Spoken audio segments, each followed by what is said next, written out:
Bagaimana jika luka yang paling menyakitkan dalam hidupmu bukan berasal dari apa yang terjadi, tetapi dari apa yang terus kamu bawa di dalam dirimu diam-diam bertahun-tahun lamanya? Dan bagaimana jika penyembuhan yang selama ini kamu cari lewat obat, doa, atau pelarian apapun sebenarnya tersembunyi dalam satu hal yang paling kamu hindari untuk lakukan: memaafkan. Bukan memaafkan sebagai kewajiban moral, bukan memaafkan agar terlihat dewasa, tetapi memaafkan sebagai tindakan biologis, psikologis, dan spiritual yang mengubah cara tubuh dan kesadaranmu bekerja. Coba diam sejenak, tarik napas perlahan, dan sadari satu hal. Setiap kali kamu mengingat seseorang yang melukaimu, tubuhmu bereaksi. Detak jantung berubah, otot menegang, napas menjadi lebih dangkal. Tubuhmu tidak tahu bahwa peristiwa itu sudah berlalu. Bagi sistem sarafmu, luka itu masih terjadi sekarang. Inilah sebabnya mengapa waktu tidak selalu menyembuhkan. Karena waktu hanya bergerak di kalender, bukan di dalam tubuh. Ada orang yang sudah move on secara cerita, tetapi masih terikat secara biologis. Ada yang berkata, "Saya sudah ikhlas," tetapi tubuhnya masih hidup dalam mode bertahan. Dan disinilah kita mulai memahami sesuatu yang jarang dibicarakan secara jujur, bahwa memaafkan bukan tentang orang lain. Ia tentang melepaskan tubuhmu dari penjara masa lalu. Bayangkan kamu menggenggam bara api, bukan untuk menyerang siapapun, hanya untuk membuktikan bahwa kamu berhak marah. Semakin lama kamu menggenggamnya, semakin kamu terbakar. Sementara orang yang kamu salahkan mungkin bahkan tidak sadar. Kemarahannya mungkin sudah berlalu bagi mereka, tetapi masih hidup di dalam dirimu. Dan tubuh tidak membedakan antara ancaman nyata dan ancaman yang diingat. Kortisol tetap dilepaskan. Sistem imun tetap tertekan, pikiran tetap berputar. Inilah mengapa orang yang menyimpan dendam sering mengalami kelelahan kronis, nyeri yang tidak jelas sebabnya, atau rasa hampa yang tidak bisa dijelaskan.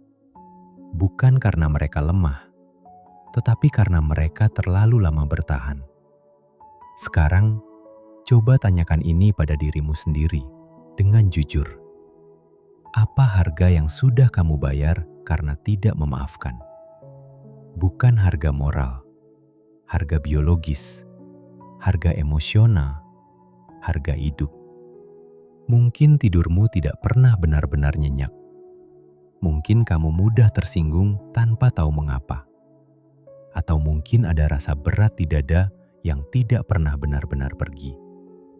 Memaafkan sering disalahpahami sebagai membenarkan. Padahal memaafkan tidak pernah berkata, "Apa yang kamu lakukan benar." Ia berkata, "Aku berhenti mengorbankan diriku untuk terus mengingatnya." Ada perbedaan besar di sana, dan perbedaan itu terasa langsung di tubuh. Ketika kamu menyimpan luka, identitasmu perlahan dibentuk olehnya. Aku adalah orang yang dihianati. Aku adalah korban. Aku adalah orang yang harus waspada. Tanpa sadar, kamu tidak hanya mengingat masa lalu. Kamu menjadi masa lalu itu. Dan setiap keputusanmu, setiap hubunganmu, setiap ketakutanmu disaring melalui luka tersebut. Inilah dialog batin yang jarang terdengar, tetapi terus berbicara. Jangan terlalu percaya. Jangan terlalu berharap. Jangan terlalu terbuka. Bukan karena dunia selalu berbahaya, tetapi karena tubuhmu masih hidup di satu momen tertentu bertahun-tahun lalu. Sekarang, tarik napas lagi. Lebih dalam. Bayangkan memaafkan bukan sebagai tindakan pikiran, tetapi sebagai sinyal pada sistem saraf. Sinyal yang berkata, ancaman telah berlalu. Karena itulah memaafkan sering terasa seperti kelegaan fisik. Dada terasa lebih lapang, bahu turun, napas menjadi lebih penuh. Ini bukan metafora puitis, ini respon neurologis. Saat kamu berhenti menghidupkan kembali peristiwa lama, otak berhenti menekan tombol darurat. Tubuh beralih dari mode bertahan ke mode hidup. Dan disinilah keajaiban yang sederhana namun radikal terjadi. Penyembuhan tidak selalu datang dengan sensasi dramatis. Ia datang sebagai keheningan yang tidak lagi tegang. Banyak orang takut memaafkan, karena mereka berpikir itu berarti kehilangan kendali. Padahal yang sebenarnya terjadi adalah sebaliknya. Selama kamu tidak memaafkan, masa lalu mengendalikan reaksimu.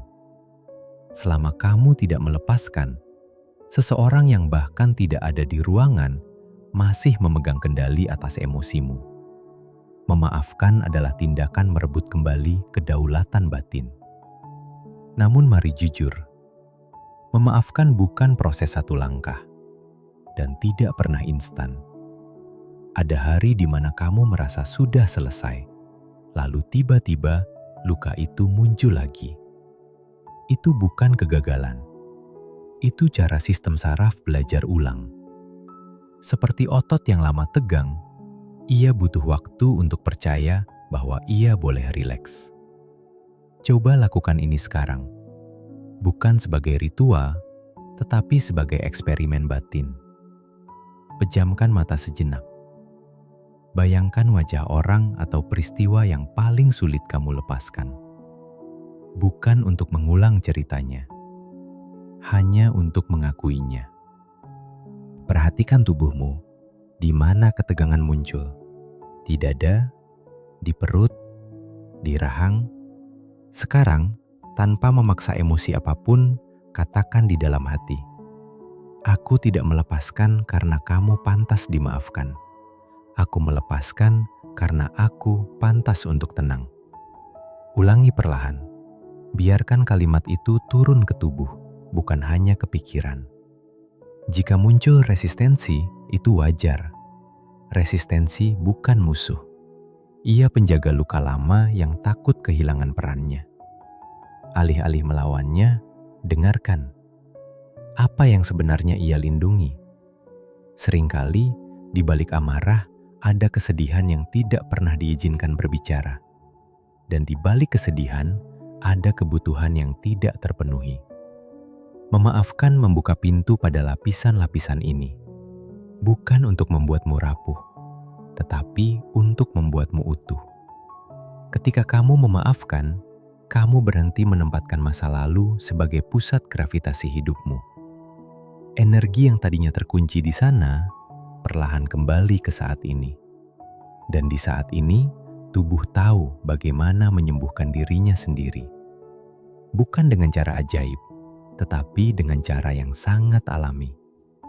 Tidur menjadi lebih dalam, emosi menjadi lebih cair. Hubungan tidak lagi dibangun dari kewaspadaan, tetapi dari kehadiran.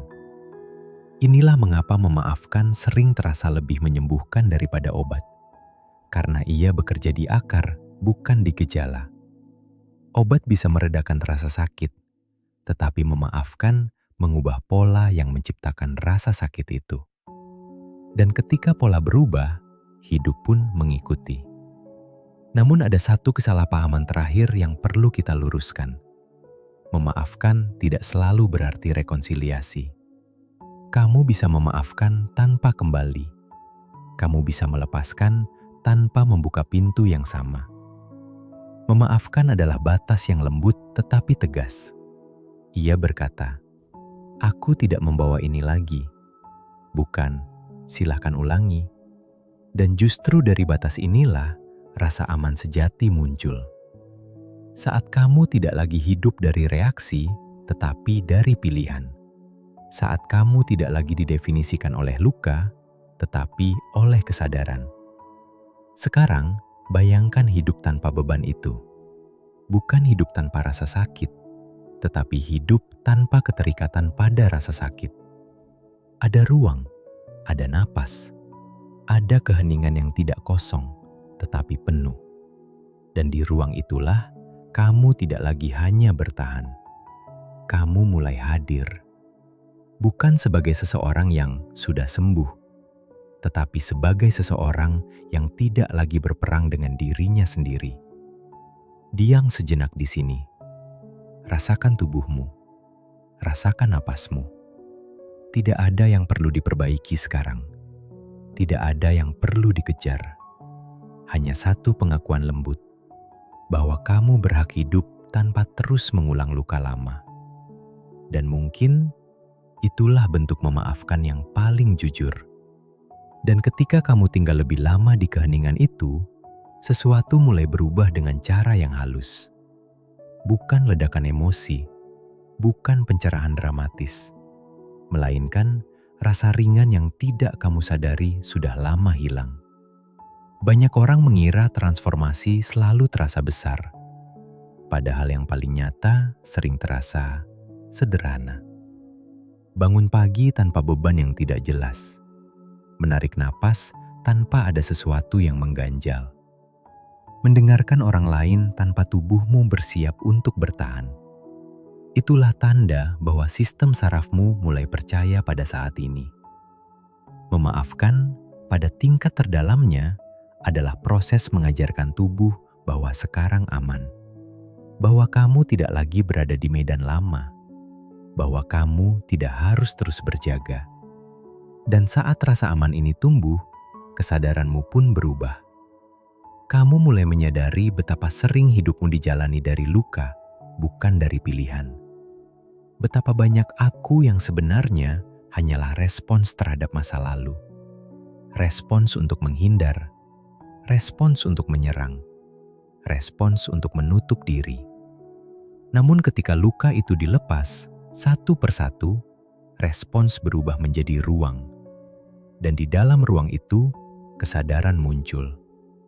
Kamu tidak lagi bereaksi secepat dulu. Ada jeda, ada jarak. Dan di jarak itulah kebebasan berada.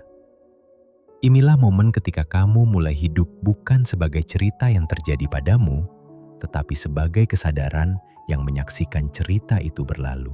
Perhatikan sesuatu yang menarik. Saat kamu tidak lagi terikat pada luka lama, kamu juga berhenti mencari pembenaran. Tidak perlu lagi membuktikan bahwa kamu benar. Tidak perlu lagi menjelaskan mengapa kamu terluka.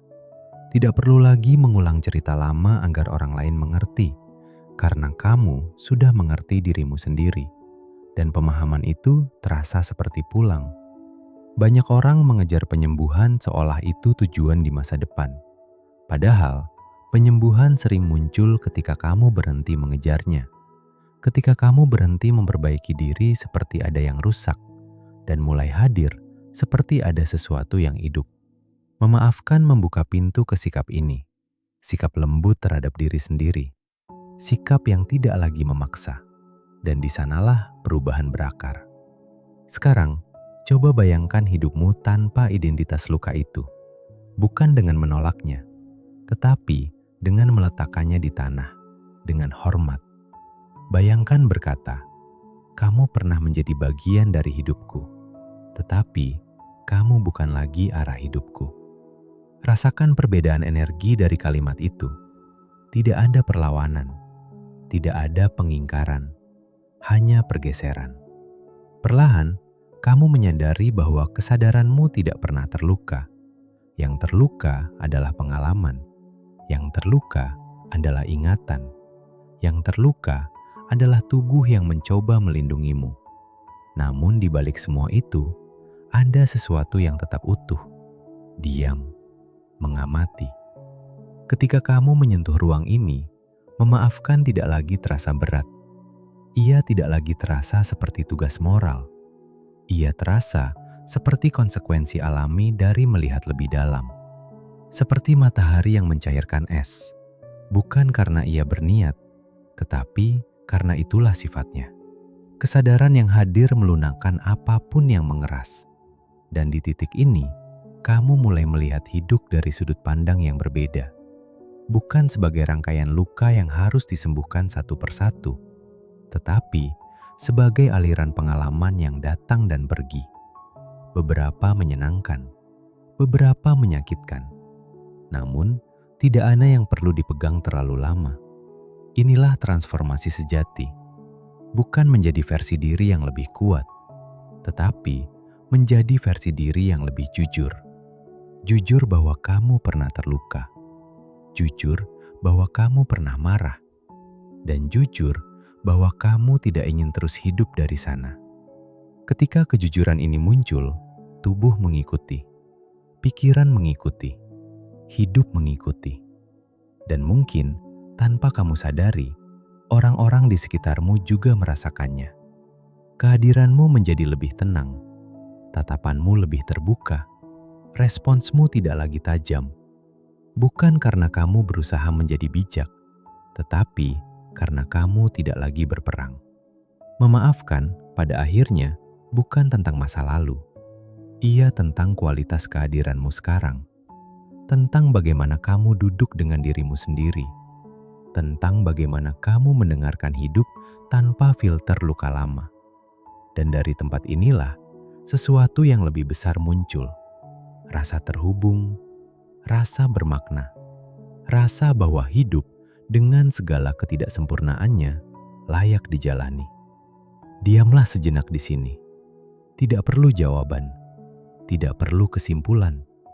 Hanya satu kesadaran sederhana, bahwa ketika kamu berhenti menggenggam luka, tanganmu bebas untuk menerima hidup. Dan mungkin itulah penyembuhan yang paling dalam.